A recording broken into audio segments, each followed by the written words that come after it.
Hello everyone, and welcome to this episode of Outside the Box videocast. Today is the 29th of October, and we're running our fourth episode. With us today we have Lasse and Puritan as usual, and Hello. me of course, Lage. Last week we had a tournament that we're going to talk about. What else are we going to talk about, fellas? Today we're going to talk about Dark Elves, just to keep up with the promise that we said 2-3 weeks ago. During that episode we talked about Lizardmen. We're going to talk about Dark Elf today, and then just keep talking about the other armies as the shows progress.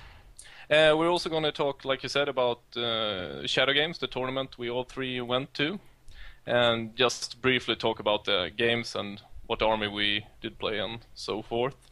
And we're going to also talk about the new frequently asked questions and the errata for the rule book and for vampire counts and the impact on the game.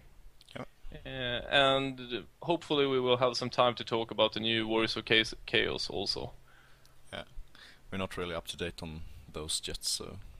No, not really. We haven't playtested anything or anything like that, but if you have any thoughts about it, please put it in the comments below, and we'll read them and might talk about in the next episode as well.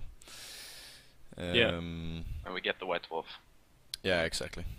If we get the White Dwarf. Yeah. I'm So, not like that magazine. what Dark Elves? No, it's just commercials. Yeah, Dark Elves.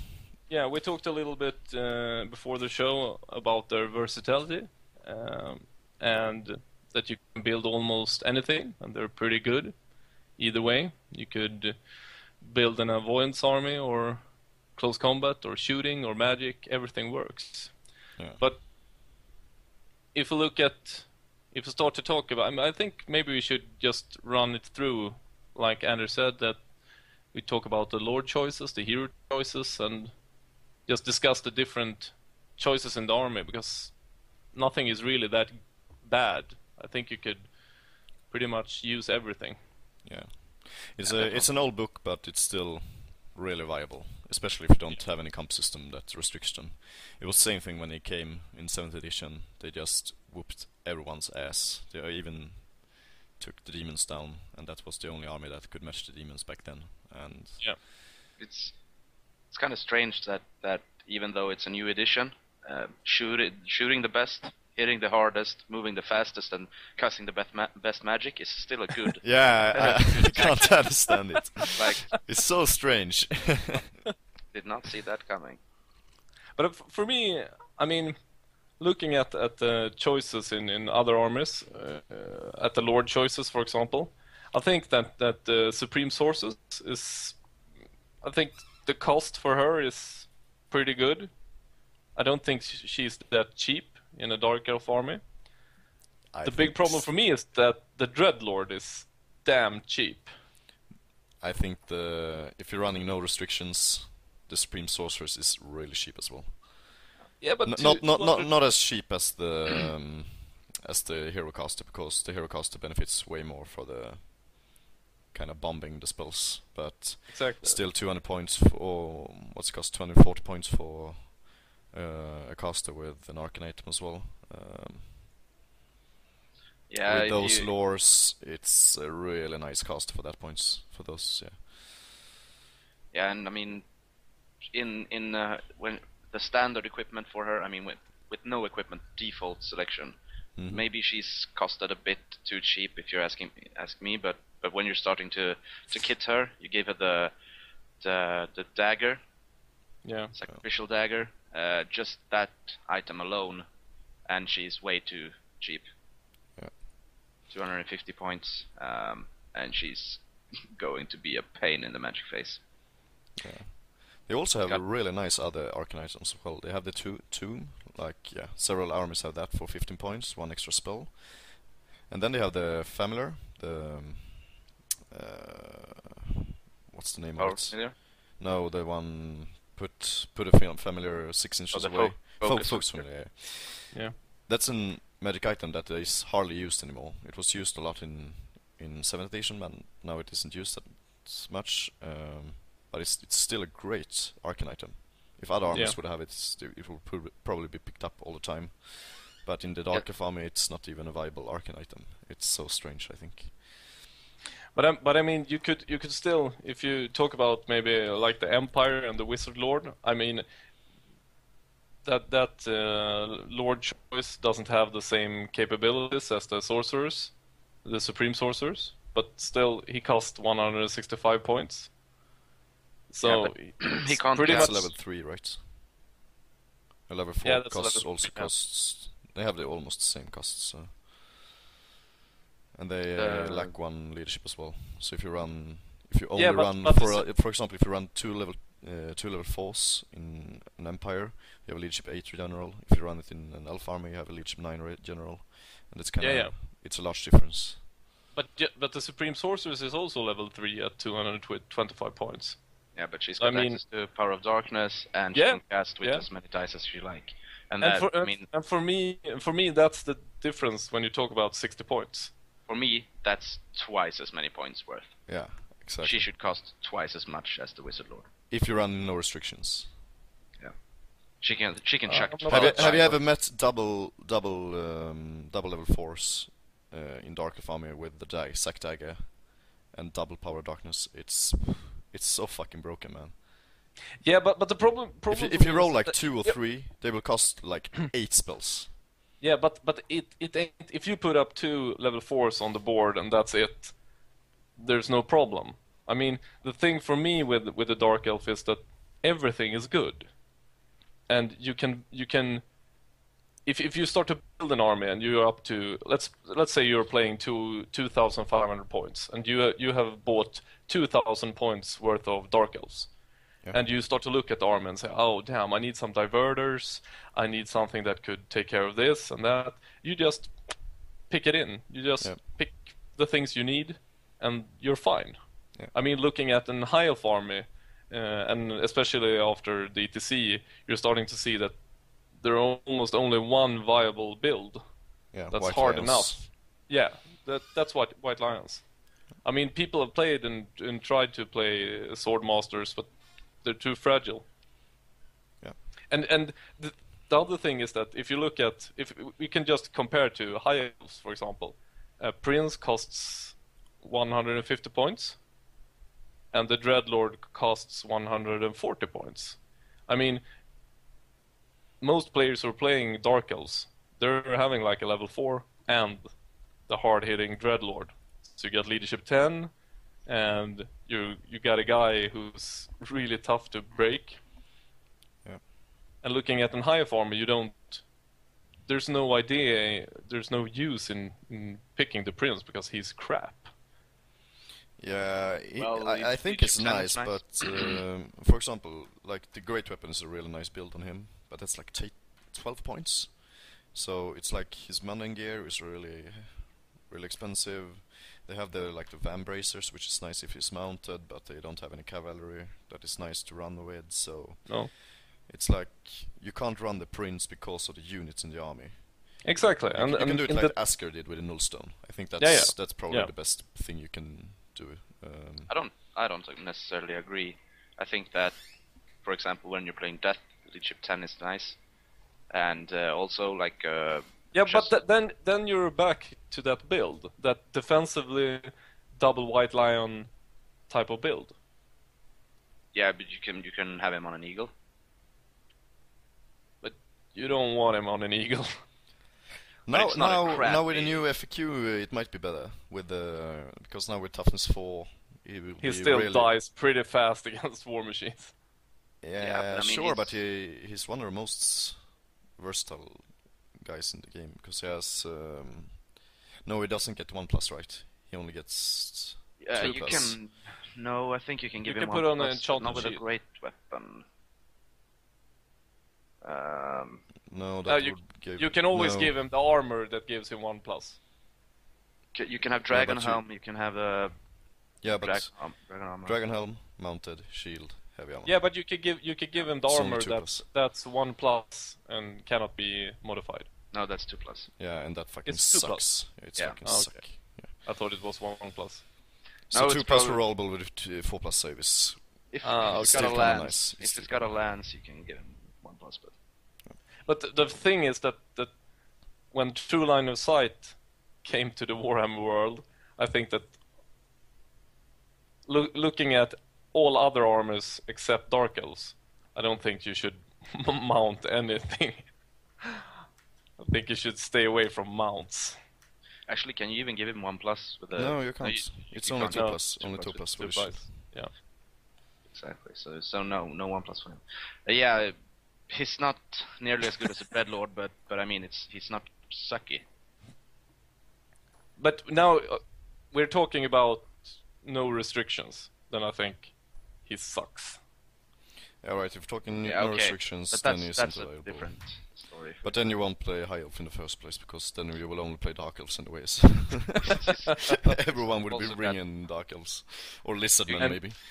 But If you're then talking again, hope- that's Sure. one funny thing, because if everybody should start to play Dark Elves, I think, and you have no restrictions, I think then you should start to look at Wood Elves.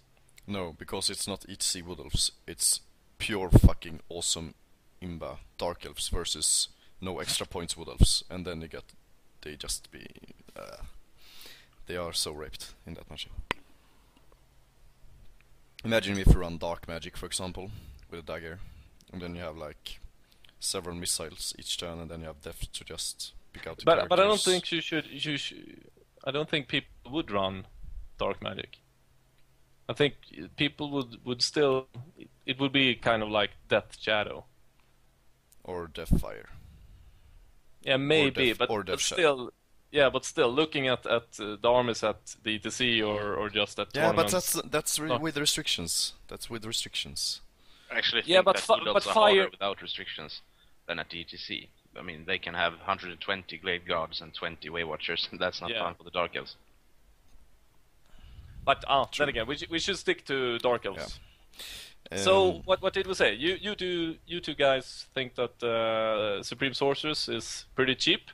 Yeah, but then again, if we're going to do it that way, we might as well just say everything is too cheap and be done with it. Okay. Because I think every single unit, I'd say like the Witch Elves and the Executioners are pretty. That I think that's a fair cost for them. yeah, Yeah. the Hydra Maybe as the well. throwers as well.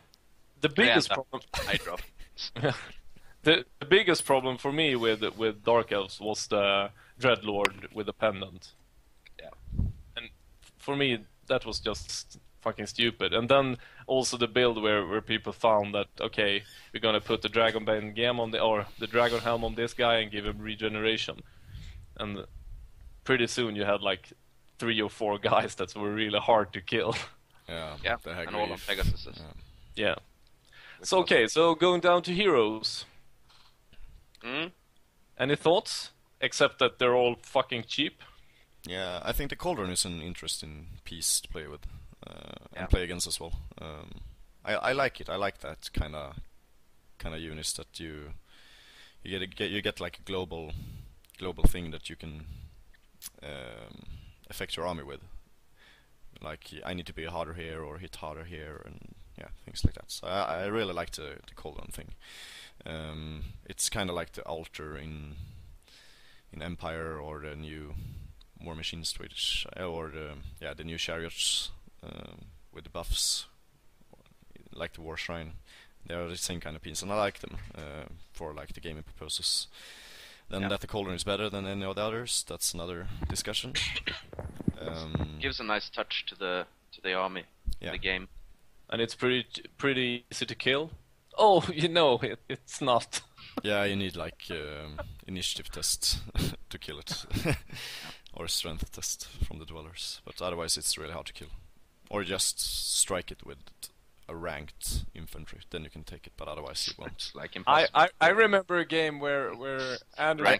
I took it with my Savage Orc unit. That was enough. Okay, that's not a ranked infantry unit. No, it's impossible to kill with a ranked infantry unit because you have like 6 guys that can strike, and then it's just everything dies back.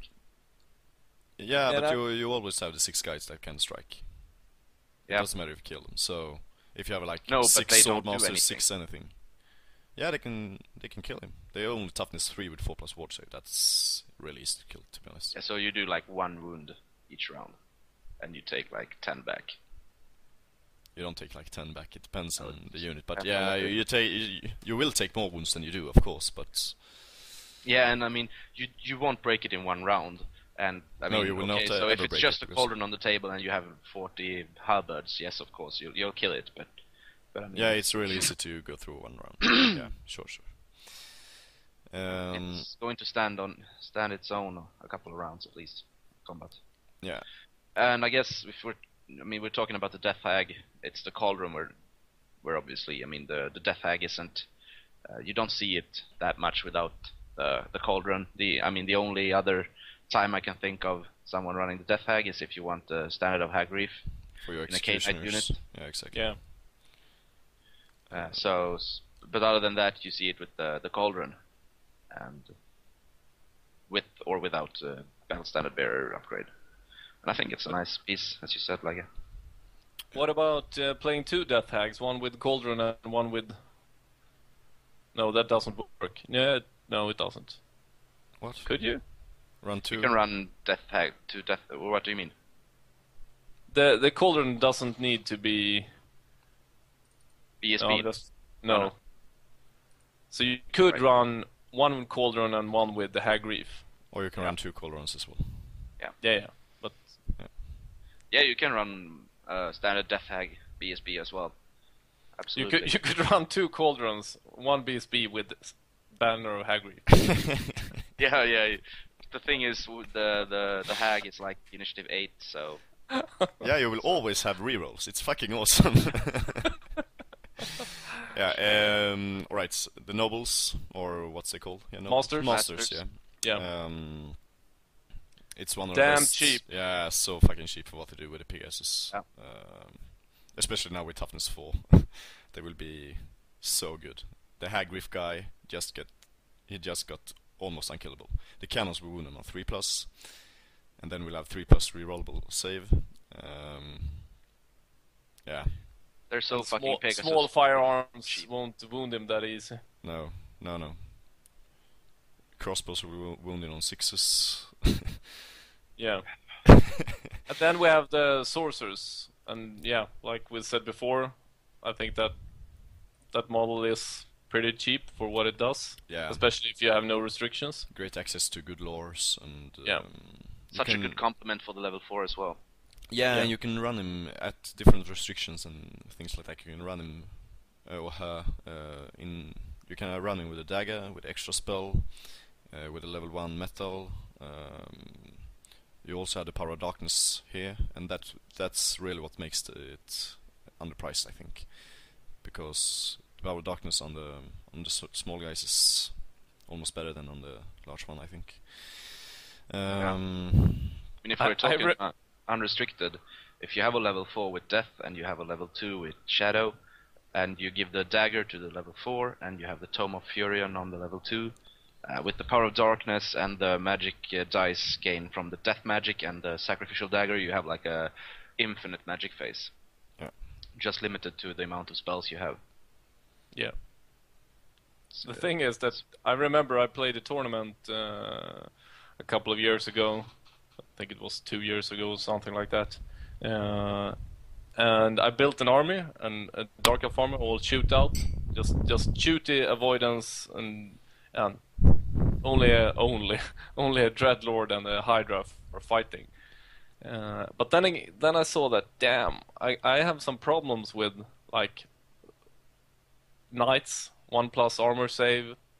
So I started to look around, and then I'm gonna go for a level 1 metal, only with a Dispel Scroll and the Life Taker. And damn, because you don't need that Can't have piece. No, you and- can't have that combo. Can't? No, it's The life 30. taker is Yeah. What'd you say? the life taker is 30 points. So that's 55. Yeah, I think I had an extra spell or something. I don't really remember. But the thing was that she was so cheap that you could just take, if you roll 7, take all the 7 dices and just pick the large. What do you call it in English? signature. Yeah, the Searing Doom. Yeah, Searing Doom, exactly. And just to get rid of your opponent's, for example, Hydra. Yeah. Because it's almost always worth the cost. Yeah, to even if you lose the guy. And most times you just lost a spell, or took a or wound, maybe just took a wound. Yeah. So that's the heroes. Go over to core. And the core is stupid. Yeah, that's a big game changer in 8th, I think, because the Spear Elves, before they only were wounds for the Sacrifice Dagger guy or girl, and now they're kind of nice to like put. Yeah, you throw Occams, they kill anything, they don't cost anything. So yeah, the problem is that they don't cost anything, so you need to bring like loads of them. Yeah. Before you could run like 33 times 10 or just 3 units of Dark Riders with the crossbows for your core, and then put the other things. And yeah, but now I think the best build is you have 3 units of Dark Riders with crossbows, and then you run Spear Elves till you fill the core. Yeah. Especially if you run any restrictions, because then you can't run only Dark Riders if you don't run large units, but then yeah, they get expensive, so you can't divert with them, so they kind of lose half their purpose. The Dark Elf the Dark Elf core is really, I mean, you combine it with their heroes and you don't really need anything else. Yeah.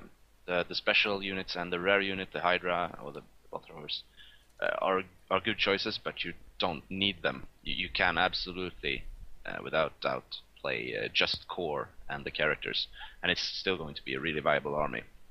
And not many armies can do that without losing too much of their power. And that's interesting, I think. I think also that Kai, who played Dark Elves in our ETC team, he played a small unit of Black Ark Corsairs also for diversion, and he put hand bows on them. So, and he felt that they were pretty good. They always did their part, and you could sacrifice them. Yes. They shoot really hard when things are getting close. And here on his army, it's kind of special to play against, because he only shoots away all the small things, and then like in the last turn he ticks out 1 unit, and then all the he does like Lizardman. Last turn he just runs up anything around it, starts with a Hydra flame, and then shoots. And then the core size are really nice to like pick out in some extra ones. Yeah.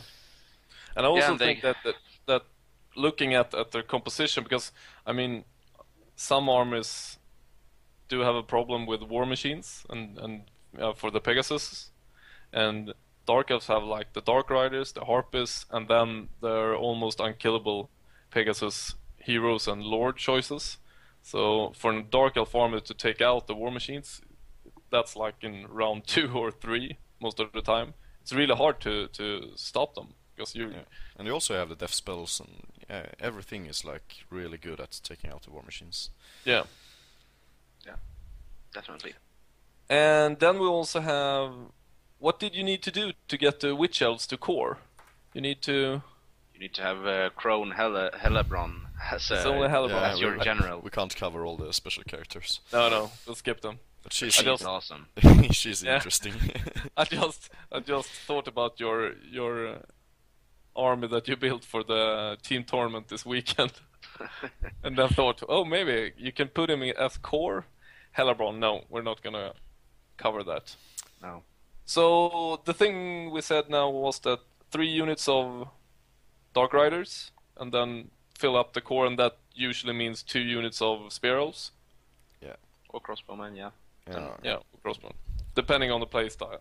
Yeah, if you want your 20 shades, like and ETC restrictions, for example, if you're running bows on your Dark Riders, you won't be able to play any more crossbows more than the shades. Exactly. So, it all depends on what restrictions you're playing. Exactly. Yeah.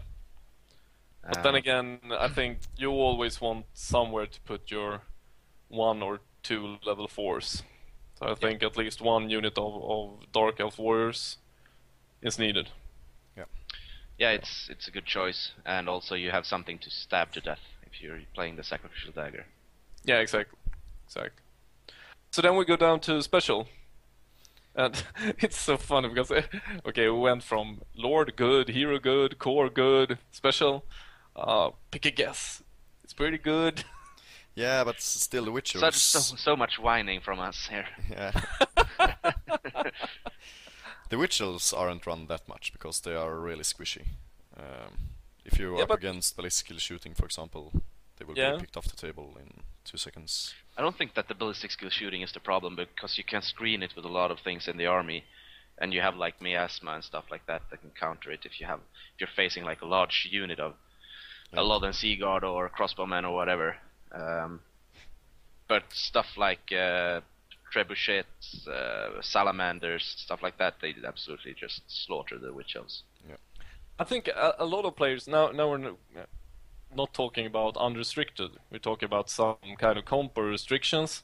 I think a lot of people are playing witch elves, like 12 of them or 14, and if you only have them in 2 ranks, if I would play like orc and goblins and I have a stone thrower, then I will feel like, do I really want to shoot at this unit because it won't run?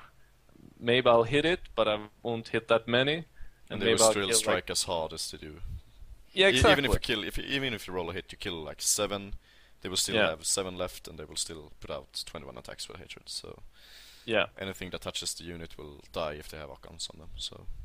And I think that's a thing you should really think about when building your Dark Elf army. That, like in the High Elf army, where you pick like 10 or 12 Swordmasters, you need to kill them. But to be able to kill them, you need to either shoot at them, and most armies doesn't have that kind of firepower, and you don't want to direct that power against like 10 Swordmasters. No. You need to put them somewhere else. And also in the Dark Elf army, it's the same for the Witch Elves. And when they get really close, then you start to think about, maybe I should have used some firepower against them. Yeah, but that's what Lage says with the ballistic skill shooting. That comes into place if we're talking about small units, because you don't really want to waste cover on them or spells just to counter the enemy shooting, just to protect like 10 witch elves. So they get picked off by ballistic skill shooting. Maybe not the entire unit though, so there's still a problem. Yeah, but you can always like throw a fireball, 2d6 strength 4, and then they're totally decimated and can't fight. Or add a bit of ballistic shooting, and then they're killed. So yeah. So executioners maybe. Yeah. I think we have 2 units. We can take executioners now, but then we have 2 units that I think is the worst in the Dark Elf army. But staying at the executioners, good or bad, how do we play them? They would be good in any armor except Dark Elves, because they can put their points in better units. But I don't think they are worth taking in any Dark Elf army.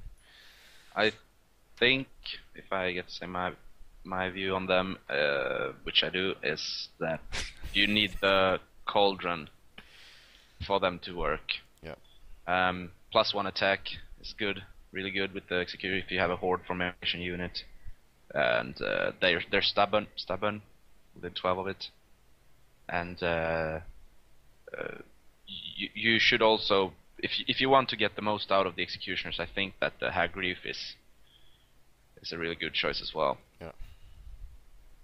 But you need big units, like 30, 40 of them, and then they're starting to get really expensive.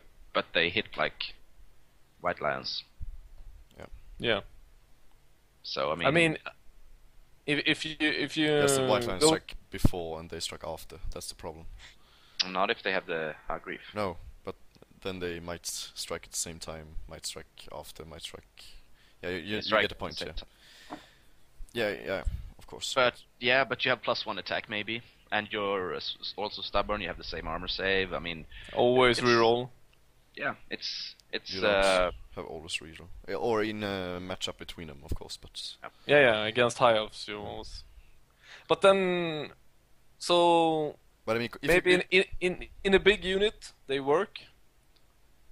yeah, definitely. I mean, and they have killing blow as well, so you don't just run into them with like a Pegasus character or something like yeah, that. exactly. I mean, they're I think if you have a unit of 30, 40, depending on what restrictions you're playing and such, Yeah. they're a viable choice. Yeah, alright. Okay, so the two units that I don't really like, the Cold One Knights and the Cold One Chariot. Mm.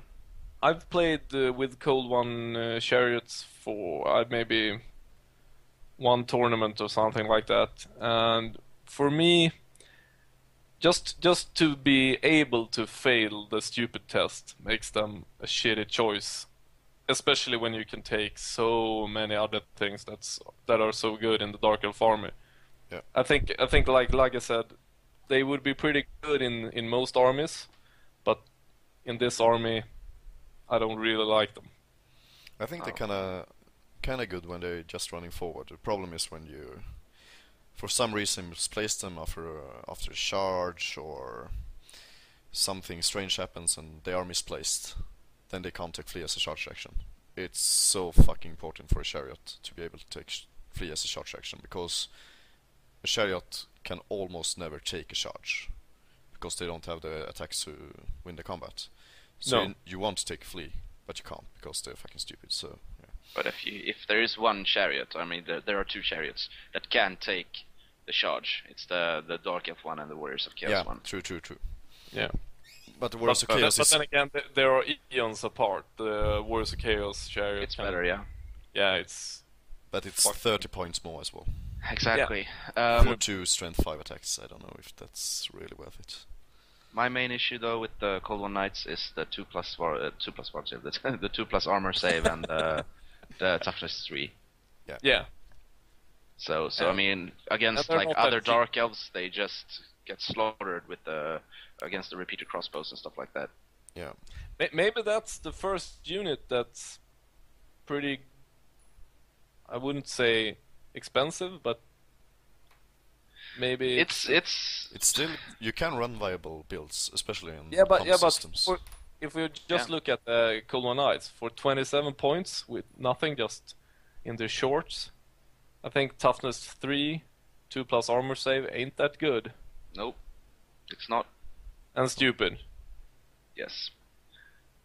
But they have I high mean, weapon skill and high but- initiative, so they strike. That's some kind of protection. But yeah.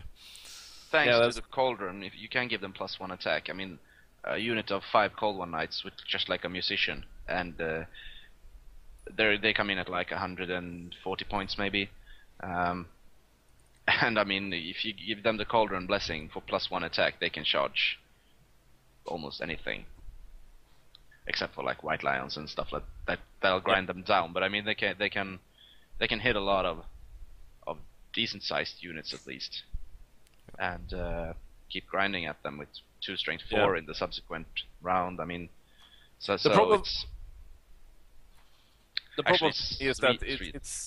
it's kind of easy to just kill. I mean, that's for most hard hitters. If you kill like 2 of them, you can't really use them against No, anything. exactly. No, the problem running that kind of unit is that if you throw 1 fireball or something like that, they can't do anything. No. So I prefer running it like Denmark did last year at ETC with double Yeah, when they Dreadlord, have it. and you always have the magic resistance 3, and you have the extra Cauldron. ward save, so you have 2+ versus the all magic, and running it like that with the characters doing the job and the knights being the wounds. Yeah. Only. So, They're just to transport the bus. yeah, exactly. So But then it's nothing different from the other lists, really. no. And if we're talking about like a unit of 5 with a musician, you should probably use them like on a flank or something where they're protected somewhat against shooting and magic. The problem is that then you have the stupidity issue, because you will probably be away from your Bell Standard Bearer. Yeah. You But really need to there- run it on a Pegasus running on the same flank, and then you have like Yeah. 350 Babysit. points on one flank, and yeah. But Yes. there's still leadership 9, so I mean, But it's then not you roll a- a 10 and you Yeah, might that's lose true. your That's true. And that's why I don't like him. I think in some games, not all, but in some games, you would have the perfect charge and you just roll the 10 and the beast be out of range, and there you have it. Yeah. They're just gonna stand there like fucking idiots. But they're a decent unit, but nothing more than that. Really. But then we have in the special have also the Blackguard and the Shades. I don't know if you should talk about them. They're awesome. Shades Yeah, is one of Shades- the best units for the points in the whole Exactly. Warhammer. Exactly. Yeah, So- especially now when they don't negate the +1 either. Yeah, in the new FQ. No. Yeah. FAQ, so they just got better. Yeah. And I think And the that's Blackguards. a big improvement. Yeah, it's a really important improvement because then it's a really a no-brainer to have one unit in. Exactly. Yeah, Talking I about only Blackguards find- then. I'm sorry, I just have to Oh, say sorry. that I only find that the shades, they're very useless in the Swedish comp system. Yeah. I can't see myself take them because they get so punished, and if you have a unit of like 8, I think you get just like punished somewhat. But then again, 8 shades, and that's all you got. They've got a major bullseye on them for like magic missiles and stuff like that, and they're very fragile. You're facing like a life taker or something, you know you're gonna lose the unit. So in the Swedish comp system, I wouldn't recommend using them. But I mean, if we're talking ETC or unrestricted, the shades is a no-brainer. Yeah, Yeah. you can build an army around them. Exactly. Like I did at that tournament. 20 Shades. Let's go. Yeah, Trigger went 33 in this recent tournament. And you can also run them like the Germans did in the ETC with I think they had 15 or 16 shades Yeah, with the units. characters in it. Yeah. Yeah. Executioner's Axe and stuff like that, and I mean that's a hard unit. Yeah. All right. So the Blackguards then. Yeah. The only I mean, negative thing about the Blackguard is that you can only run 20, in my opinion. Yeah. Yeah. Now Because in the in new set- system, it would be really nice to have a unit of 30, but they still win almost any combat, or at least did before Yeah. Empire came around with the Demigryphs. I think Demigryphs is kind of nice versus them. Yeah, I mean, unless you. looking think at they're the piercing. 7th. Yeah, Looking at the- but still, even with the armor piercing, Yeah, now that they they will got have it. toughness Yeah, 4, exactly. it's a different, Yeah. different thing. Yeah, definitely. and also I like mean, Mournfangs kills 10 on the charge, and then Yeah. you get a deal. Impact it's not their friend. No, exactly. Impact hits and magic, but in combat they are really good. I What mean, are you saying, in Hampus? 7th edition they were the shit, and we don't see them that much now. I mean, in some in way. Sweden we don't see them that much. Always at ETC you have several countries bringing them. I met 20 Blackguards this year, Yeah, for example. But do we really think that they're that good in the ETC? I mean, No, I we think- don't, but other countries do. No. So. how was it to play against them? I won 20-0, I think. So. Yeah, So there you have it. Yeah, he only Orcs took like. isn't exactly the best. No, exactly. I just front shot him with my black savage orcs and then kill them. So. I mean, not even the Night Goblins is a good combat for the Black Ops. It's like nothing they can do. No. Because I think that was the big change. When you couldn't just kill the front rank and then the combat was finished. Now you need units that can take a lot of punish. Meant as well, yeah. You can't Yeah. only have hard hitters. You need someone that can take a bunch of hits as well, and that's the Yeah. problem for the Blackouts really, because like hordes of things like halberdiers, for example, becomes a problem because it's too many wounds. They will still get their 30 attacks of strength 4 into them, Yeah. and yeah, they die Yeah. out of that. So. So- Black Ops, it's a good unit, but they're a bit too few, really. You Yeah. need to buff them with something. You need to have like the Cauldron. You need to have like Shadow Magic, I mean, An you don't need it. Executioner, Dreadlord, or something like that. Yeah. You don't need it, but if you're going to play a really good list containing Black Gods, I think you need like the Executioner's Axe or stuff like that. Yeah, definitely Assassins and stuff. And then you can run, you run them like the White Lions on the stubble lines. You have the Snake Lines with the Executioner guy in the front or something like that. Yeah, and you can push stuff. And then you have a 300 points Crown of Command on him. Yay! Unrestricted. Unrestricted. Yeah, that's nice. The rare choices. We have talked about them, right? No, we left them at the core. We just talked about how many you could bring. Right. No, I think we have talked about. We talked about bringing Witch Elves 12 or 14 smaller units. So. But still, maybe we should just discuss your almost 40 man or girl strong Witch Elf unit you're bringing this weekend. Yes. Yeah, we can talk about because that is how Witch Elf sounds according to Hampus, right? Me. Yes. Yeah. I mean, they're girls, bitch slapping. Yes, exactly. Yes. Yeah, they're not scary at all. But I felt I wanted to. The thing with the tournament we're going to is like it's called BSK. It's a 4-person ETC tournament. Yep. So the draws will have a big impact because you can't really decide the way you can in the ETC which army gets to play which. I think it's like you one mean the drafts, not the draws. The drafts. One pairing or army drawing. The pairings. Yes. When you say draw, I was thinking about a draw. Okay, but the pairings. So I mean, I was feeling that my Dark Elf army should be able to win really big against almost anything. At least of the 4 armies we're expecting to see. I mean, like the Orcs, Vampire Counts, Demons, Empire, Ogre Kingdoms, Empire, and I felt that the Witch Elves, a big unit of Witch Elves, I think I have 38. Yeah, with Banner Murder. Exactly, with the Banner Murder. They go through anything those armies can throw at them. Except the Demigryphs. But yeah. Yeah, the Demigryphs, but then again, I mean, there are no Demigryphs at this tournament almost, so... Even the Demigryphs, I mean, they're going to take a lot of armor saves. I don't care if they have 1 up armor save and toughness 4, they're going to take like 15 armor saves around. They don't have toughness 4 at this tournament. That's true. Yeah, so then let's say they're taking 25 armor saves each round. I mean, they're not going to survive long. Yeah, but 25 armor saves is only like 3 wounds or 4. It's 4 wounds. Yeah, 4 wounds. So that's 1, and then they strike back with. Maybe killing like 7 or 8. They kill way more. Really? Yeah, 12 attacks with strength 5 plus the 4 stumps. But they're only hitting. If we're running 5 units, if there is 6. Maybe 7 or 8.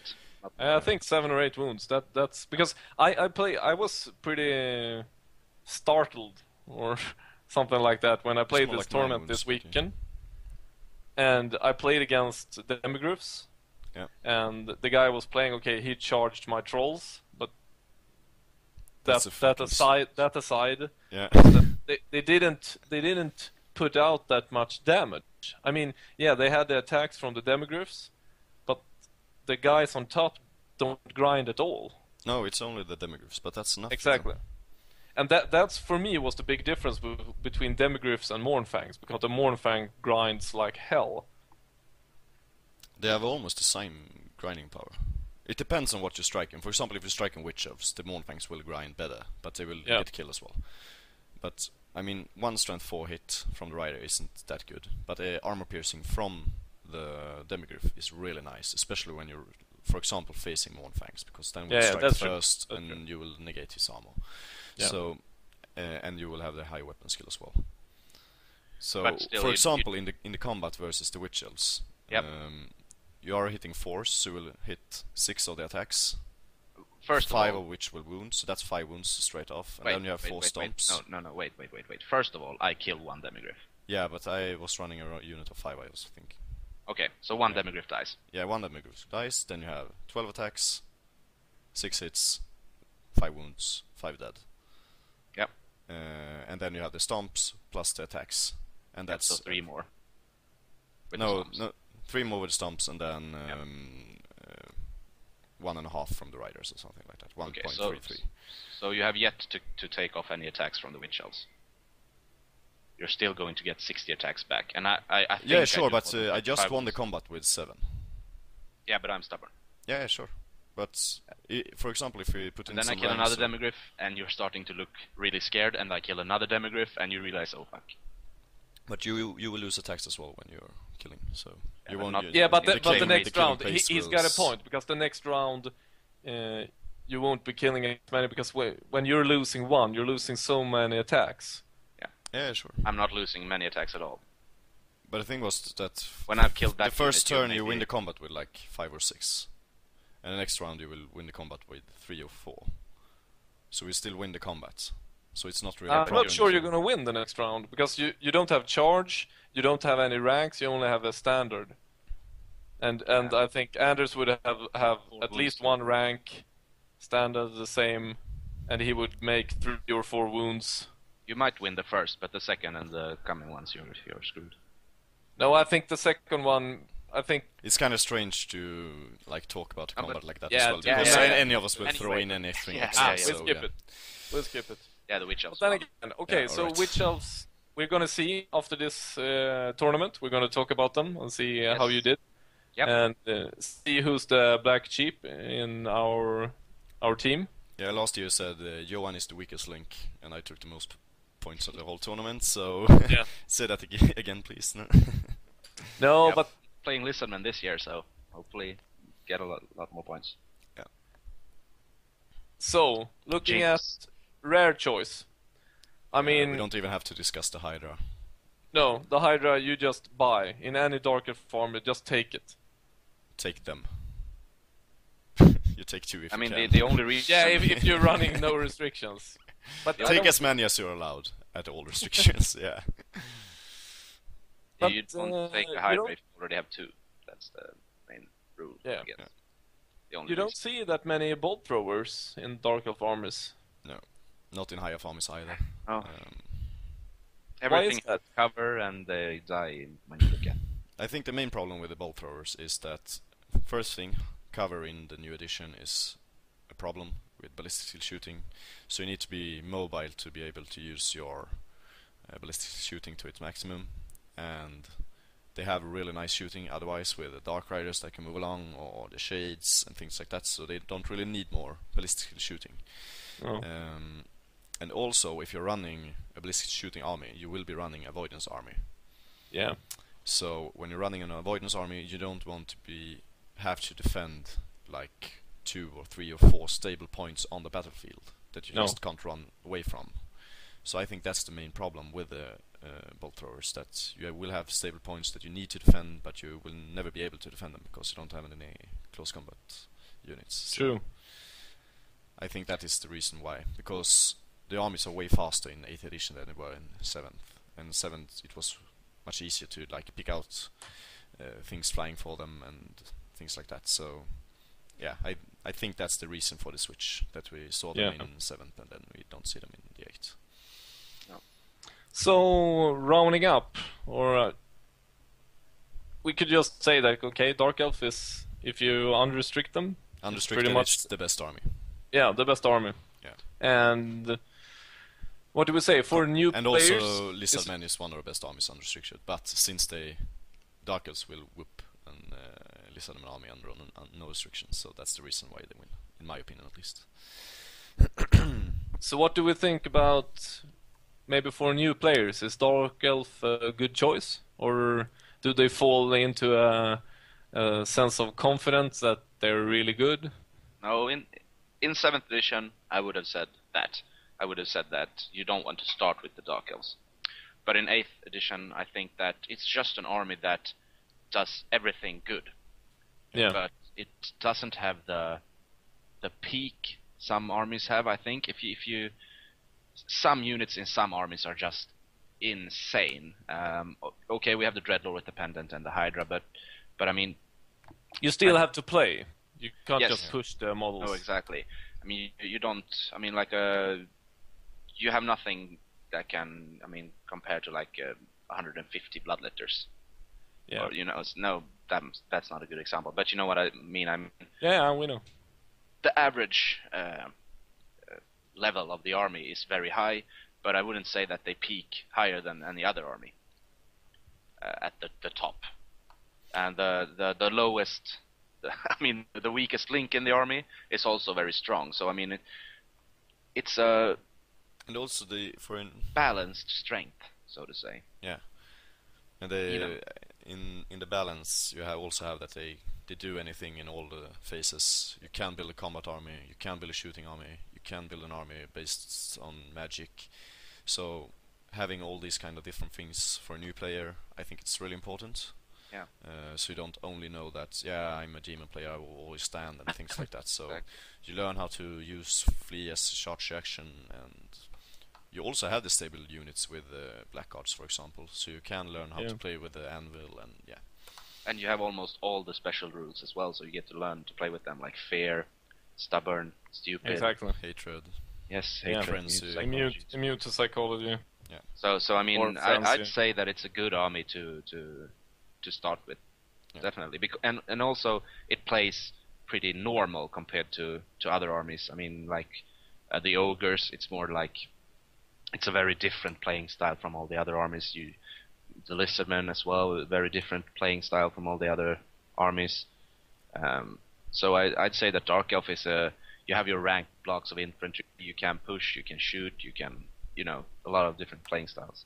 So it's Do good. everything in all phases. Yes. So, if there are any players out there who wants us to discuss any Dark Elf army or a Dark Elf armor list or any other armor lists. Yeah, what are as we well? running next? Oh, I don't have it right now. I'm not really sure. We have a schedule, but I'm Yeah, right. only looking at it before the. It would be nice the if you show. can put it up in the description Yeah. afterwards and see. So Maybe you Warriors. you can send us lists from that we can talk about for the next episode about whatever army we are discussing that time. Exactly. Maybe Warriors is a good choice. Yeah, I think Yeah, so I think too. New units. Yeah. We say that. We can- we change yeah, the we'll say that. schedule. We We say think the Warriors of Warriors- Chaos next time, and we can talk about the Skull Crushers and the new Yeah. units. So if anyone wants us to discuss anything special about or something particular about the Warriors of Chaos, please let us know. Yeah. So, moving on, the tournament Shadowgames. Yes. So should we just run a short summary of our games? Should I guess start? maybe if I can do a short summary of the tournament first. Yeah, sure. Yeah, of course. Go. ETC restrictions. A couple of new guys on the scene, the Swedish Warhammer scene, arranged this tournament. The interesting thing about the tournament was that they got a really big fund. What's it Fundraiser. called? They got some European money from like a European Union. I think some kind of European Union fund or something. So they got like 8,000 euros to buy terrain and stuff like that. So we were all really excited to see what they have done with that contribution, so to say, and that meant that a lot of experienced players signed up for the tournament. So we had how many? 40 players? 38? Something like that. Yeah, I think it was 40 signed and then 2 didn't show up or something like that. Yeah, and I think that if you're asking me, we had the entire top 20 except for Christian from the ETC team. Yeah. So the entire top 20 in Sweden was present. Johan Redell wasn't there. I think it's probably with top a few 20 as well. with a few exceptions, of course. Yes. Yeah. But the level of play was very high. I'd say the highest like ever. In Sweden, maybe except for some ETC. Mästarmötet, which yes, is the Masters. Yeah. Leading up to the ETC, yes. So they played some special scenarios. The tables were kind of not what we were used to. Not what we're used to. With a lot of big impassable terrain pieces. Or just several impassable terrain pieces. It could be like 7 pieces on one table. I mean, we could have an entire episode just discussing the terrain, but I mean, all in all, it's just a ambitiously run tournament, and it was beautiful terrain as well. Yes, yeah, very very nice terrain. So ETC restrictions. Yeah. Yeah. But it's single tournament, so that kind of flips, at least in my opinion, flips around which armies that are the best. Yes. Yeah. Because True Line of Sight scenarios had a lot of impact. Yeah, True Line of Sight they ran as well. Should I start? Maybe? Yeah, you can start. I played the Orcs and Goblins. Almost the ETC list. I changed a couple of things. I wanted to put in the Terrifying Mask of E, which is really good, because otherwise the large unit of Savage Orc will always run at a different direction when they're being diverted. But most diverters doesn't have that good leadership, so they have to take a terror test, and very often runs. I played against 5 pretty good opponents. First game I played against Ogre Kingdoms. It was a large impassable terrain piece on the table, and he had an avoidance shoot the Ogre Kingdoms army. So I pretty much hunted him for 6 rounds, and in the end I won. Yeah, just because of the scenario. We were supposed to hold the 3 objectives, and got points from them in the 4th and 6th round. I think it wasn't it? 4th and 6th. Yeah. Yeah. And then after that I played Deamons of Chaos army, a really good player, and the scenario fucked me over on that one.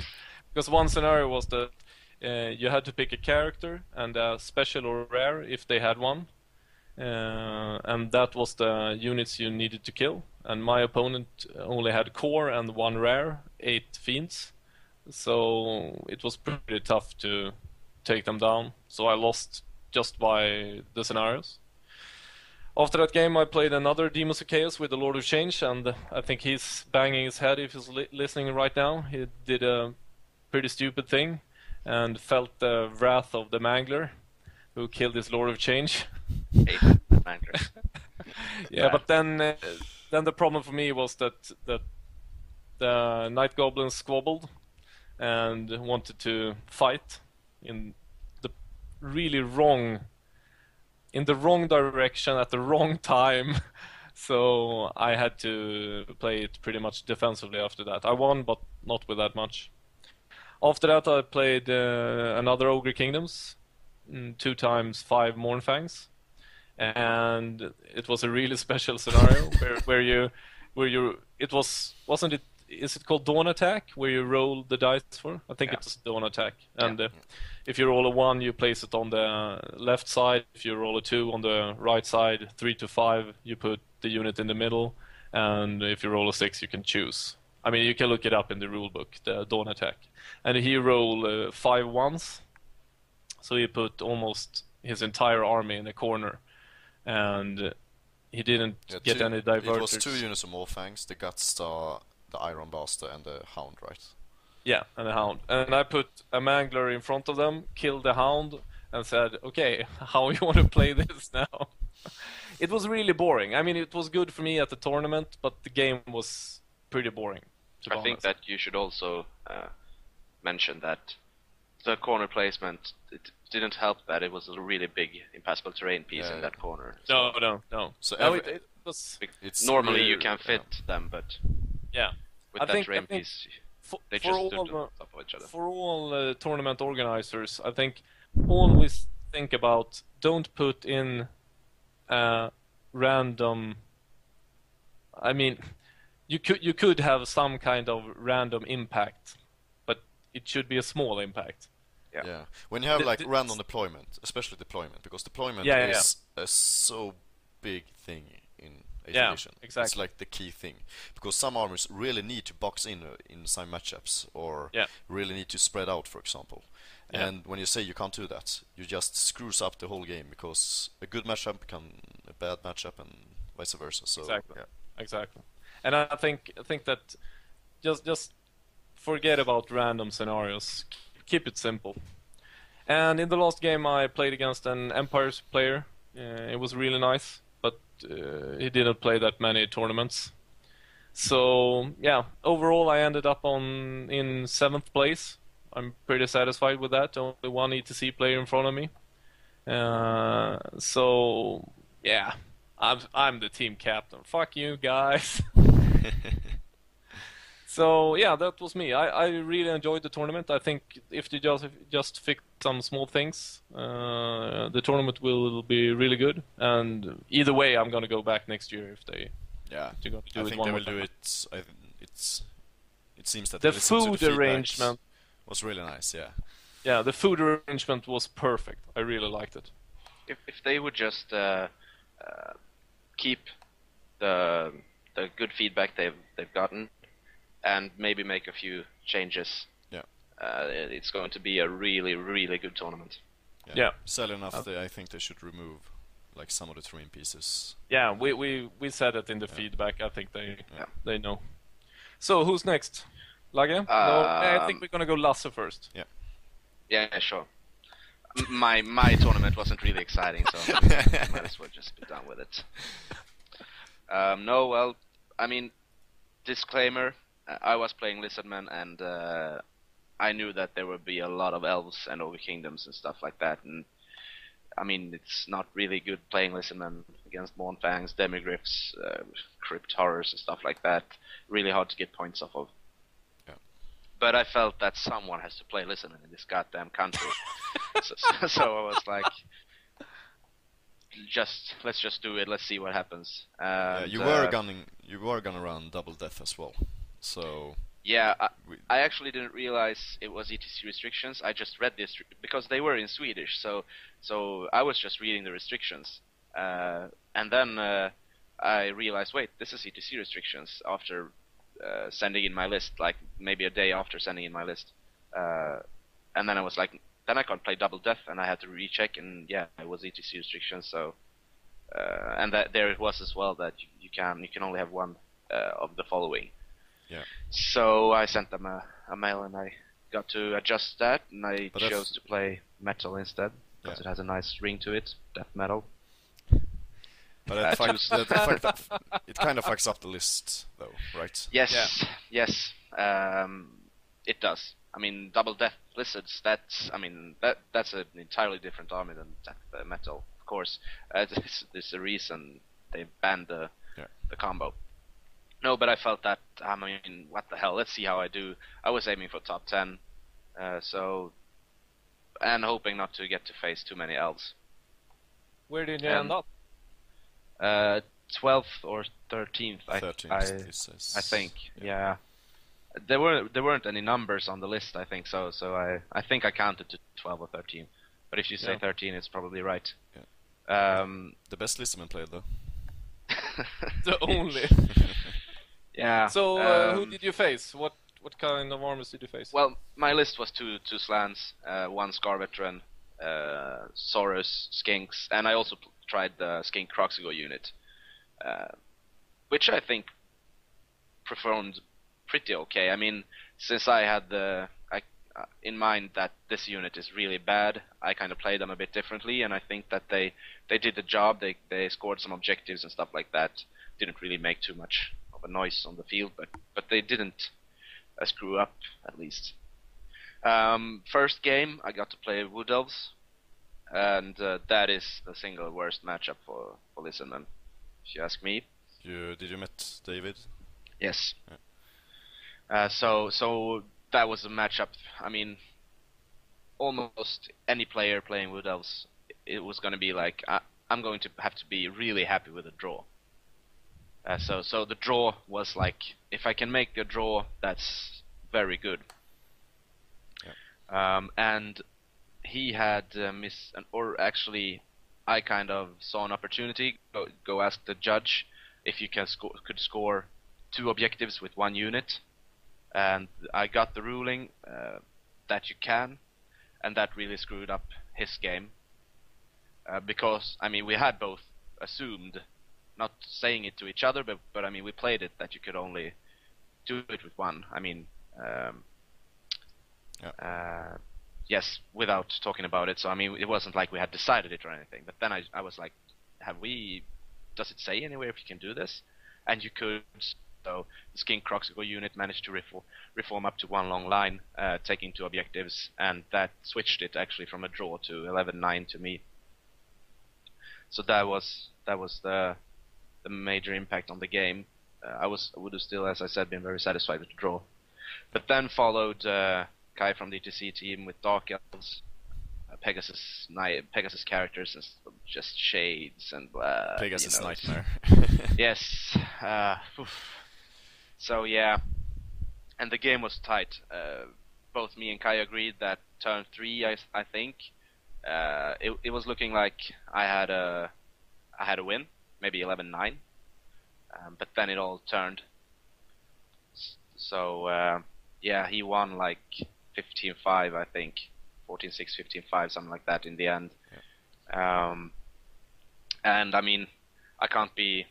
Of course, I'm not with that, but I mean, it's not surprising. The Dark Elves, if something goes bad for me, he can put so much pressure on my army that everything just. I mean, I have to use all my diverters and stuff like that. So I lose a lot of points, and he can really contain his own points by just the things that I have killed, like halved. He can just scoop them away. So I get no points from him, and he eats my diverters and takes objectives. So it's not a good combination. So I wasn't happy with my 2 first games facing Wood Elves and Dark Elves, because I was hoping to play like Orcs or something that I felt could get a good win with against. And I mean, it felt like the army was a bit of a gamble. I needed the 20 zeros against good matchups to even the many bad matchups that I knew I would get. Anyway, so next game was another Dark Elf, and this was even a worse list than Kai's, because he had a Black Dragon as well, and 3 chariots. I think it was 3 chariots. Yeah, 3 chariots. So, and I mean that the chariots themselves can just they build up these zones, no fly zones and no skink zones, and also with the combination of Pegasus and Dragon, there isn't much room for me to use, and he can put a lot of pressure on me. But there was a really big house in the middle of the field. I mean, it covered like a sixth of the table, so a really big house. And I don't have a lot of deep deploys in my army because of the scouts and the ETC ruling and also the rulebook ruling nowadays that they don't negate the +1. So I got first turn and just went in with the Saurus block in the house. And then I had a unit I knew he wouldn't kill, and I had like unlimited range with my death spells and my metal spells. So I just sat in the house, just sniping away at everything. And all of a sudden I had created a zone where he couldn't fly with his Pegasus or his Black Dragon. And it was also the character assassination scenario. So not only was my slants protected in the house, he had a lot of trouble moving around, creating zones where I couldn't use my skinks. Yep. And this was also a matchup where my salamanders killed 38 crossbowmen. In 1 turn. You can yes, actually not in 1 turn, because they shot 34 and then they charged the 4 remaining ones. Yes, the remaining 4 with a mage. He was actually, the house was so big that I think he actually didn't see the salamander unit hiding behind the house. So I was like, okay, so these guys moved 12, and he was like, oh shit.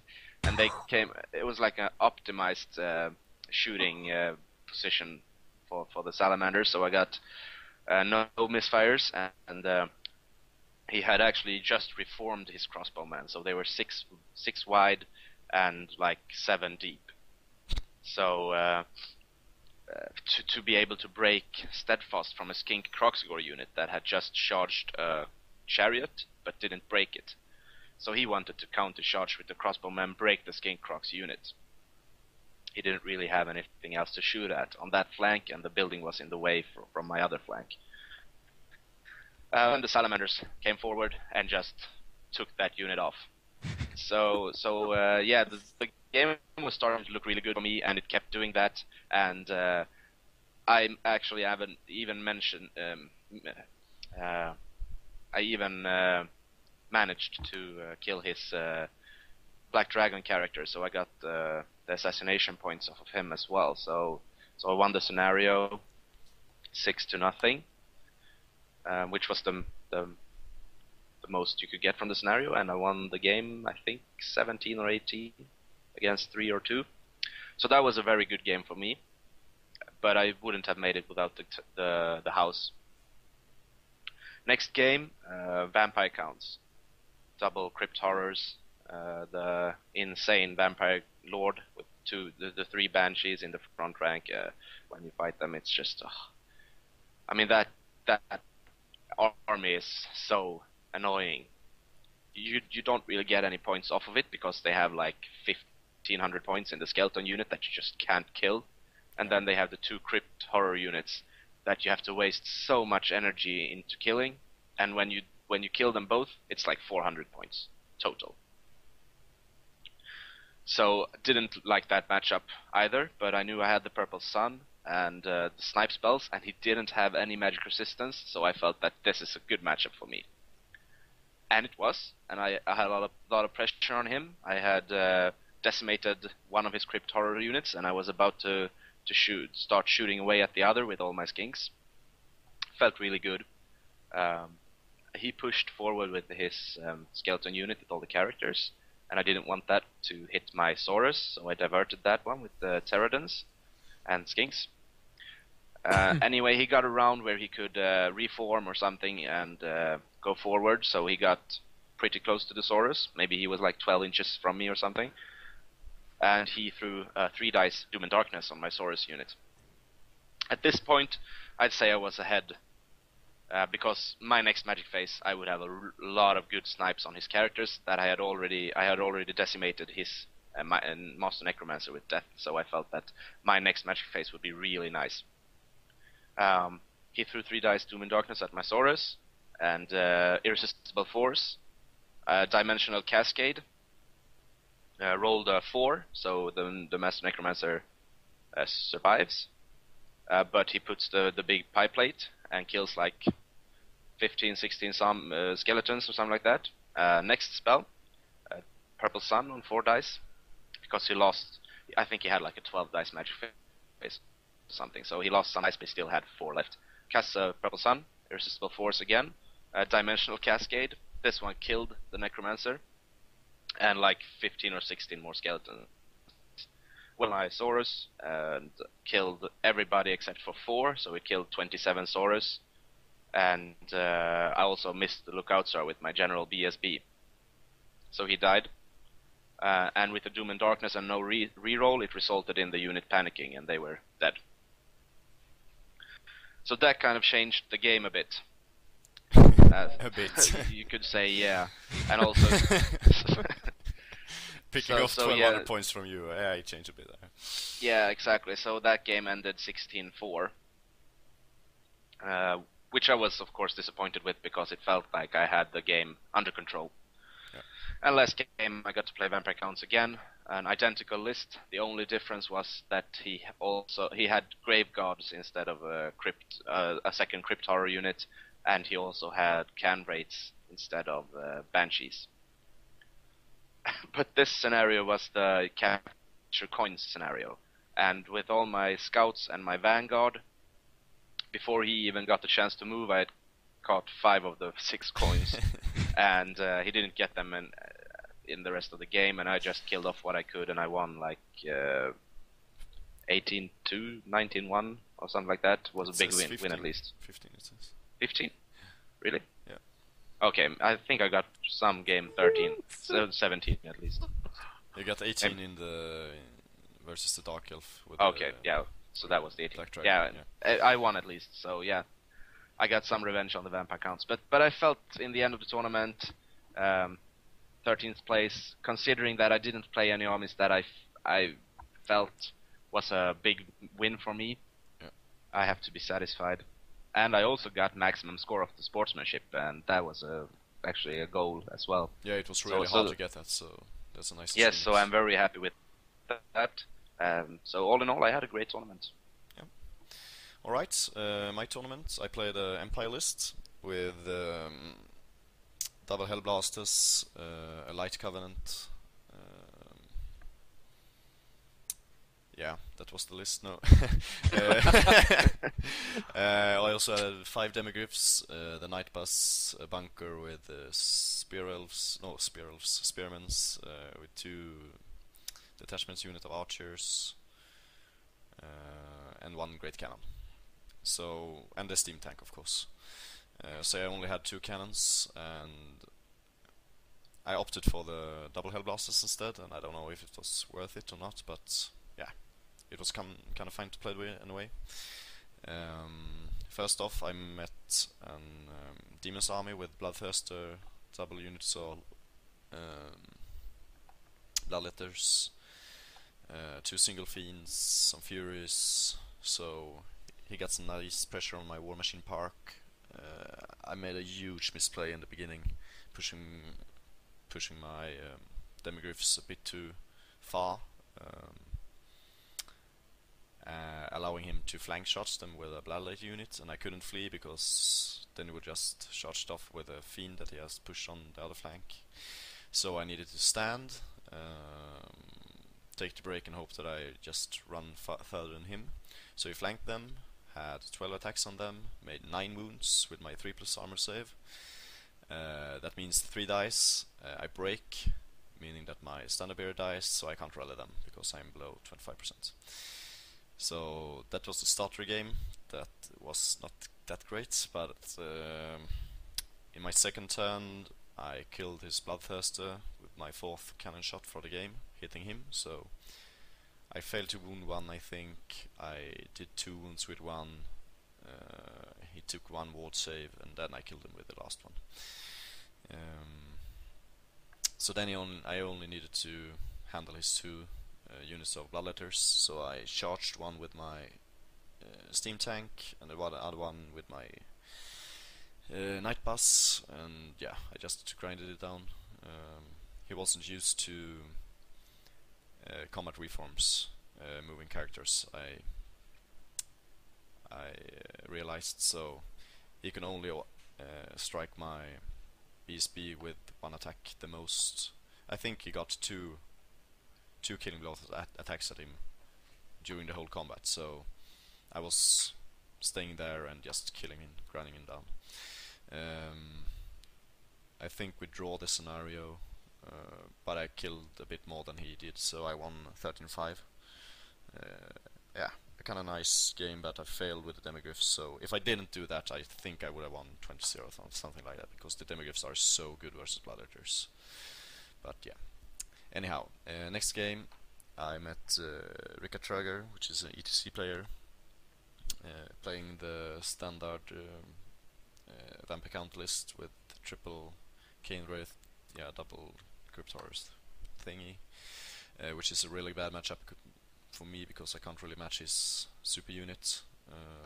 So I played it really defensively. It also was this character sniping scenario and the unit. So I just took 1 of his Fellbats so he couldn't use them, because the first unit dice is worth 2 victory points, and that's a lot. Oh, not 2 victory points, 2 battle points. And then I just tried to play defensively, and yeah, in the last turn I could have taken so many points because all his character in the units had taken 1 wound, and that means 3 Conrads on 1 wound and 2 Necromancers on 1 wound. The Lord and the Necromancer also had taken 1 wound, so he was standing there, and then I got 1 more spell through with 2d strength 4, and then he saved 5 4+ ward saves on his characters. I didn't get my battle points, or my 2 battle points, so he won 8. I got 8 points and he got 12. Then I met a dwarf player. It's a really good matchup for the Empire because I can outrange him with my cannons. So I took away his cannon the first turn, then I took away the organ gun, and when the organ gun died, he also failed his Legit 9 reroll on the hammers, so he fled off, and then it was 20-0. He couldn't do anything. I think it's a really great matchup anyway. I think I would have won like 15-5 or something like that, just standing and shooting at him. The banishment is really nice, picking off the war machines as well, so I already had won the game when I picked off his cannon the first time. That was the most important thing in my opinion. The hammers fleeing was just a bonus, allowing me to wipe up everything. It's a big bonus though. Yeah, it's a really big bonus because then I just can charge anything whatever I like and things like that, so yeah. But yeah, he had screwed up his deployment to going too broad in my opinion, so I could already pick off 2 units of Thunderers anyway. So, and that's like another 300 points for me. Oh, not 300 points, but yeah, close to it. And then the cannon, and also I can pick off the organ gun and the grudge thrower, and that's another 300 points. So, and I win the scenario. So it was a win from there anyway. Match 4, I met Robert Johansson, right? Yeah, I met Robert Johansson. This was the strange scenario when you roll for the deployment. The table was really bad for me because the table had loads of hills in the middle of the table, but no impassable. So I can't play it defensively, running around an impassable, but he can run forth to half the table without getting hit by my Hellblasters, and then just push up.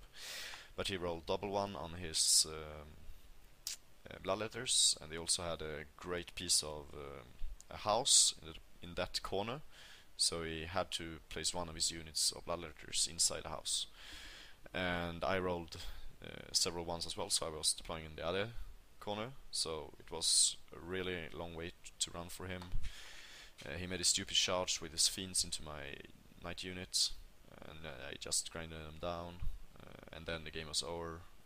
I made a swift reform from there, taking out his magic bunker, and then I killed one bloodlet unit with the Hellblasters and one with a combo charge of Demogryphs and the knights, while I kept the last one in combat with the steam tank. So it was kind of straightforward. I won 16-4. Last game I faced Ted Radgren with Older Kingdoms. I think he respected me too much. He's a really nice guy, always fun to play against, always gets good sportsmen and good painting. But I think he respected me. We know each other from before, and he played it really defensively, and I don't think I can stop him if he just pushes forward. So I stood at him, shot him. I was lucky here again with a failed rerollable 9 leadership test, allowing me to get some more points from the lead belchers. It would take me way longer to kill him with the banishments, and I wouldn't be able to kill both the units if he wouldn't have panicked. So that was like one more point for me. He killed my steam tank in the last turn after some... I was lucky, like small bits of luck all during the whole game, which allowed me to win the game with 12.5, and that was on the leading table as well. So I won the tournament. It was really nice winning with Empire after they scoring so bad at the EC. This is the Hey! Woo! It's like a diamond, but I don't think it's diamond. No shit.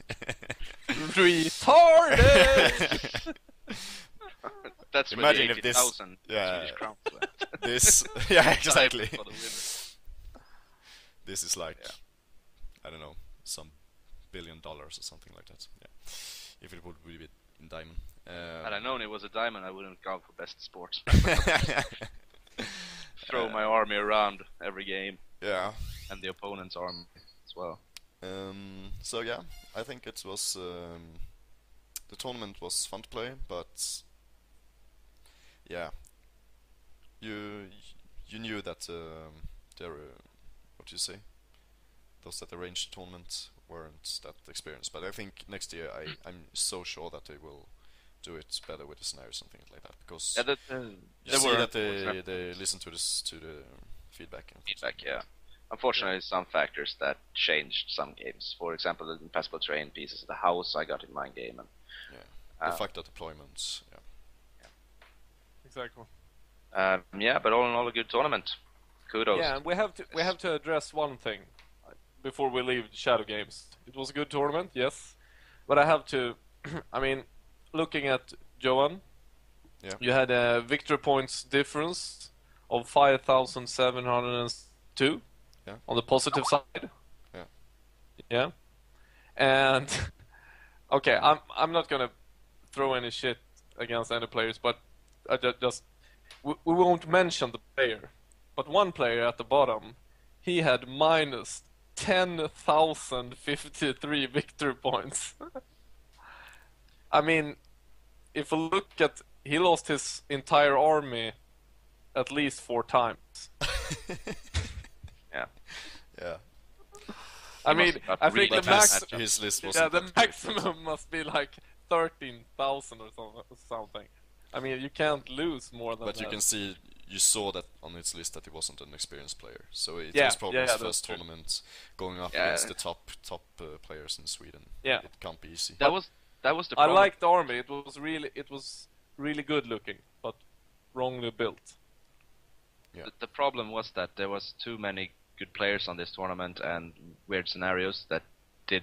I mean, if you won big, you almost got to play an unexperienced player in game 2, while as I played like a draw 11 points, and I got to play an ETC player, and then an ETC player, and an ETC player, and an ETC player. Yeah, I mean, just felt like, no, it wasn't ETC, but I mean, it felt like, you know, you didn't want to lose because your opponents just got better the worse points you scored. So Lage was the best Empire player, you were the best Lizardman, and I was the best Orc and Goblins.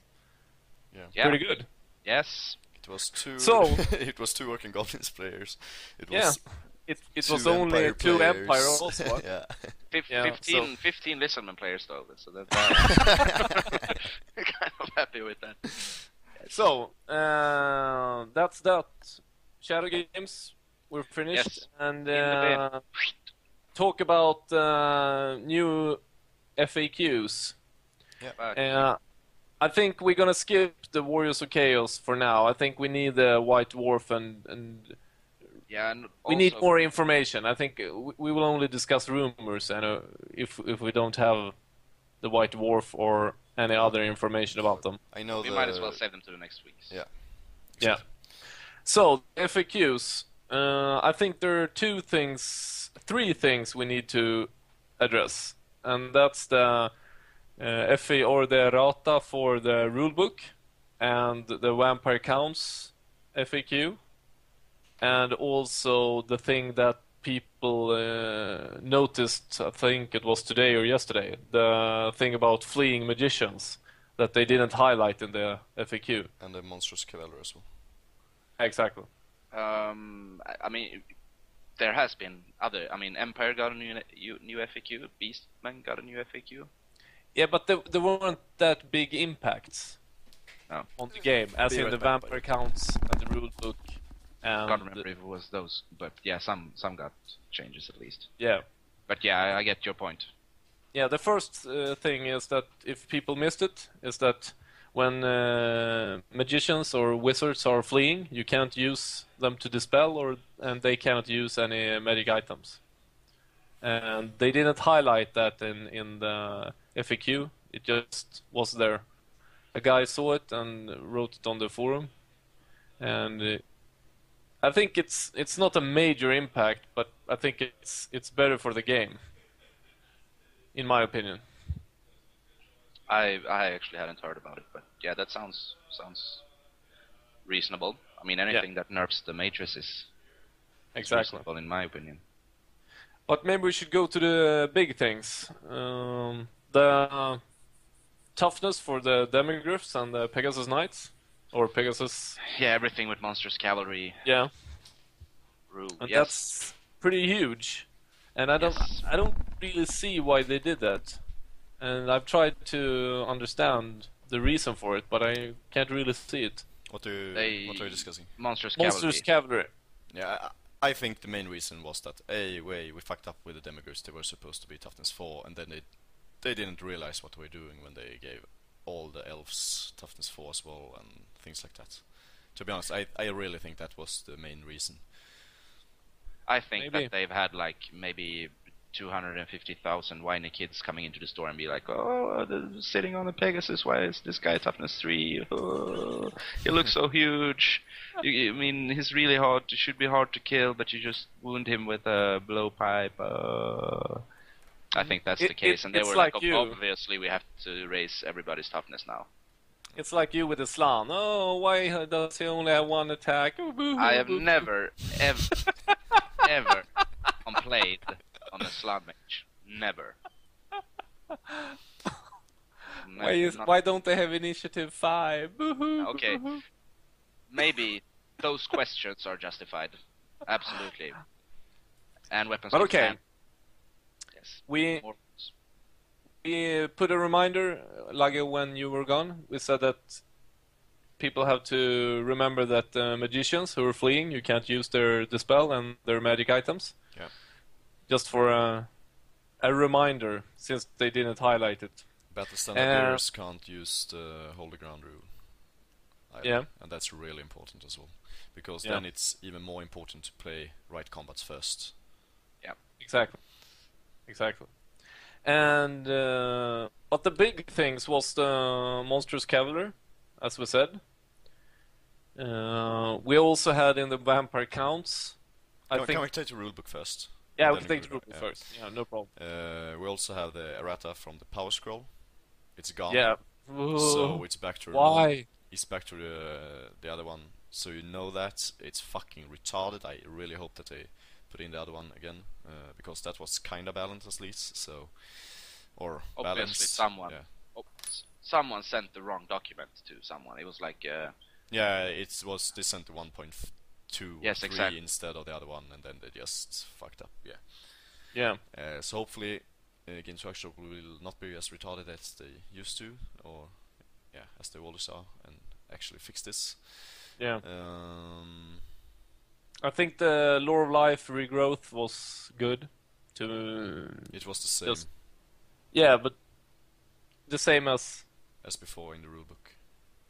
it was. Yeah, They didn't change it? No, it's just I think it's just a clarification of the rules. Wasn't it something was the cavalry model with 2 wounds always there? I think so. I don't remember. I'm I Because don't think so. almost if you- 100% sure. Because if you only look in the book, it said that model slain. Because that was the problem with like the Stegadon, that you couldn't recover wounds Cavalry from the counts skills. as 2 models. Yeah, but it Yeah, said model slain. Yes, Yeah. in the rule book, Yes. It said Molded Slain. Yes. And now it and says. that was the problem for the Stegadon when you lost riders. Yeah, but anyway, that's not important. What was the question? I think it works the exact same way as it did before, just that it was this is clarification. So Yeah. So and as we said, the scouts +1 is the negation of +1 is removed, which is nice. Yeah. And then the really big thing for me was oh my god, the demonic instability and the crumble for the vampire counts that you cannot overrun. No. yep, it makes. I a big mean, difference. as some people have already said, it doesn't even say that you could do a combat reform, but I think that but you can do that. It's yeah, not if the same you rules, so it's not. exactly, if you look at it sensibly, you should be able to do that. But I think I mean, we're gonna see like the 50 points direwolves now, with a champion in the front, and I mean, you're always gonna know where the enemy unit's gonna stand. Yeah. And it And for also, me- I mean, this for the demons, Furies got a lot better, and I think the vampire counts. Yes, the direwolf unit is better, but the race dead spell is Yeah. insanely much better. Yeah. And for That's me, the the biggest big, difference. the big problem for me is that they took an army that's one of the strongest and just made it stronger. And we're talking Yes, about the vampire they counts, not did. the demons. Yeah, vampire counts. Yeah. Yeah, the demons they also got buffed. Did we have anything more that was really big? Look out against the impact. It's just strange. Yeah, but it doesn't really Actually, matter. Yeah. I think this FAQ, the only thing they did that I think is good is that they clarified the +1 with the scouts. Everything else I can do without. Yeah, me too. Me too. Or actually, I I think want fleeing to do without. wizards is kind of nice as well. Yeah, I like Yes, it for, yeah. for the Because the the game. flee maneuver is too strong in my opinion. I really think Yeah. it is because I'm not used to playing fleeing units because I have played loads of like orc and goblins with non-fleeing units in the Deamons of Chaos and Vampire Counts and things like that. Yeah. But when I play fleeing armies like Empire and High Elves, I am not even close to get killed with my bunker. It's impossible to get killed. Because it's always one time that you can charge it, and then you just flee anyway. Yeah. And at the end, I just have to talk 1 second about this. I think it's so funny. Can Fostric Folding Fortress be destroyed by spells or special rule that destroy magic items? And the answer is only if the spell or special rule activates before it is placed. Did we really need a clarification on that one? I mean, don't you just put it out at the beginning of the game? Yeah. Oh, fuck. Maybe So in some stupid. kind of Storm of Magic scenario or something. Yeah. Yeah. Where you get to place one folding fortress each turn. Yeah. But that was the big things with the rulebook. Did we want to talk about anything else from that one? No. No? No. Then no, we I- have the vampire counts. Yep. And I think a lot of things made them really strong now. I mean, to be able to use the ghostly howl into combat and not your own combat, it's really big. Really needed as well. Yeah, You're yeah, they waiting for really that needed that yes, one. yes. This makes targets even better because now zombies. I think racing armies with zombies, like double Lore of Empires with Blasphemous Tomb armies, could work exceptionally well. 3 banshees, 2 terrorgeists, and just a race army. And the scab scrat. I wouldn't play with that. As No. many scream. If you're going to scream, you might as well scream. But you're gonna scream yourself to death every fucking game. First with your Empire and then with yourself. Says the guy Yeah. playing Spellblade.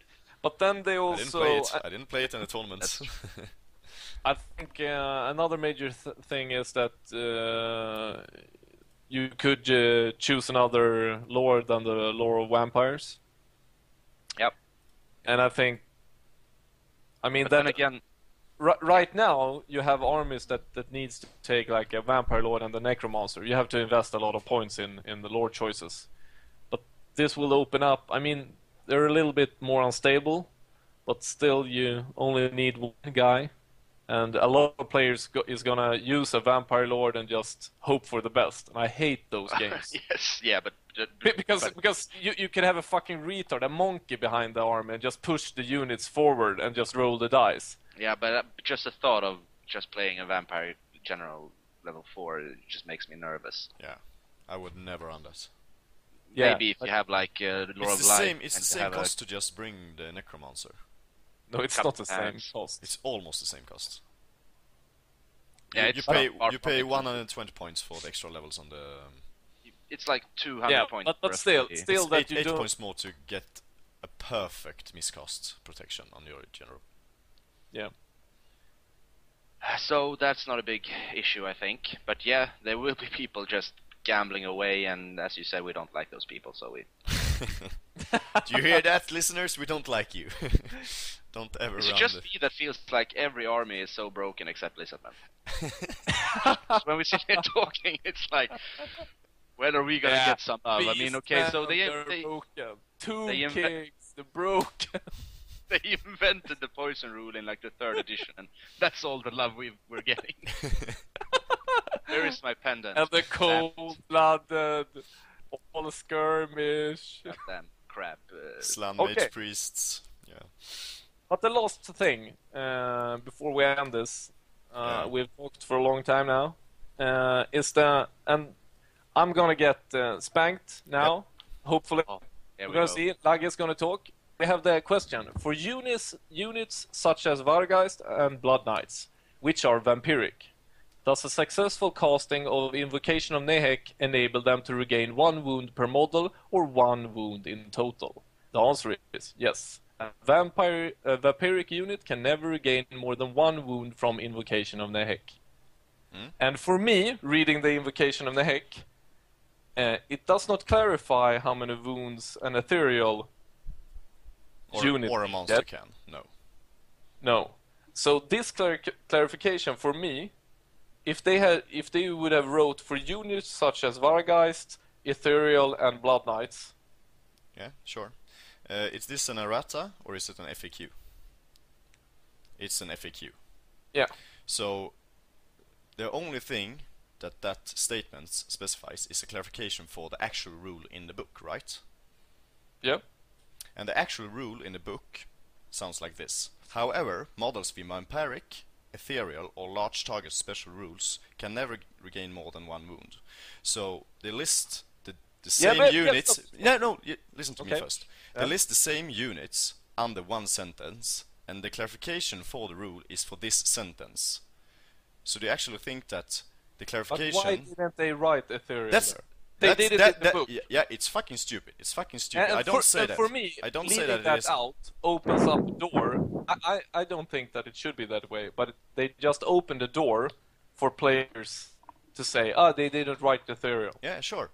But you Because see, we have had this X-ray discussion. But if you listen to my argument, there's no discussion. To be honest, you don't piss it up. But how can you say that?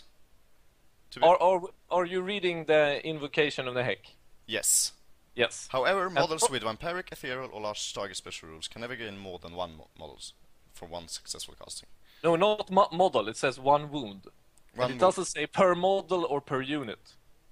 And that's the main issue. That's the problem. Yeah, but can vampires do it now? Do what? Gain more than 1 wound from 1 successful casting? No, because the FAQ clarifies that they can't. Yeah. And the listing is vampiric, ethereal. Listen. Yeah. Vampiric, ethereal, or large target. Should they be treated differently with this rule? Ethereal could, yeah. Why? When you read this rule, however, models with vampiric, ethereal, or large target special rule, when you list them like that, there's no way that you can think that they should be treated differently when you read the rule, right? There's no way they can treat them differently. However, models with vampiric, ethereal, or large targets, they are under the same rule. Yeah, but the only stop. problem. I mean, the problem for me, the question and the answer arise due to this writing in the vampire book. They needed to ask the question because it doesn't state... Yeah, sure. Yeah, and the answer... It's not certain, according to the rule, how it works. No, and the answer... clarifies how the rule works. If they would have written ethereal. No, yeah, but... leaving that out was just stupid. Yeah, of course. What they should have wrote was that in the end, I think they should have wrote that vampiric, ethereal, or large targets can only gain 1 wound in total.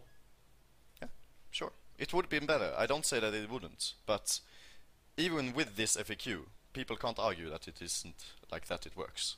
It works the same way, because they have clarified for one of the 3 examples how it works. Yeah. And it obviously works the same way for all 3 of them, since they are under the same rule, because it's not an errata, it's an FAQ explaining how this sentence work in the book. And they are in the same sentence, lined up after each other, like if the sentence means that all this is the same rule. And then if they clarify how it works for one of them, it works the same way for all of them. Yeah, but the problem is that if we look at the community, nobody is arguing that demogryphs, no, they're toughness 3. And some people say, no, they're toughness 4 with the new FQ. Nobody is arguing about that. They're saying, okay, it's toughness 4. End of discussion. The problem is that on the forums, you have discussions now regarding hex rates, ethereal units, and this FAQ. Yeah, but that's I mean, we can't say that, but these guys are retarded. I mean, in some way, they I mean, they're missing the very small they are missing what an FAQ is and what how the English language works, to be honest. But it's fucking stupid of Games Workshop putting it like this. It's so fucking retarded. Yeah, I think so too. So, okay, I don't want the hex rates to be able to regain more than 1 wound for each unit, but I'm satisfied. If you say that they don't, and you get so excited, yeah. Hopefully you can I can community as a whole and win. But I can't see how you don't. If you understand English, there is no way that you can see it in any other way. Yeah, I think that the key point, now I'm speaking, is that it says for units such as Wargeists and Blood Knights, and the examples they have taken in such as is 2 vampiric units. If they had said for units such as Wargeists and Banshees, which are vampiric and ethereal, but now they did 2 vampiric units as example. Exactly. So, and since they say such as and then say 2 vampiric units, that's why the answer is only covering the vampiric as well.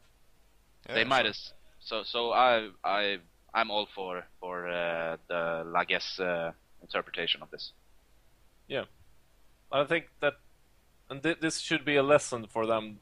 I mean, why make it harder? Why don't make it easier? But they always do it like this. Yeah. They always and we're going to argue about these things in the next coming errata too, and in all the changes that are about to come. So outside the box, we'll be whining near you 24/7. Yes, bringing the wine to the Warhammer community. Yeah. So this was everything for today. Yeah. Yep. Talked about the Dark Elves. Talked about Shadowgames, the tournament we went to, and FAQs, and maybe we should leave it with that the Power Scroll. Games Workshop, are you fucking retarded? Yeah. Bring that shit back. Don't forget to subscribe and link us to all your friends. Yes.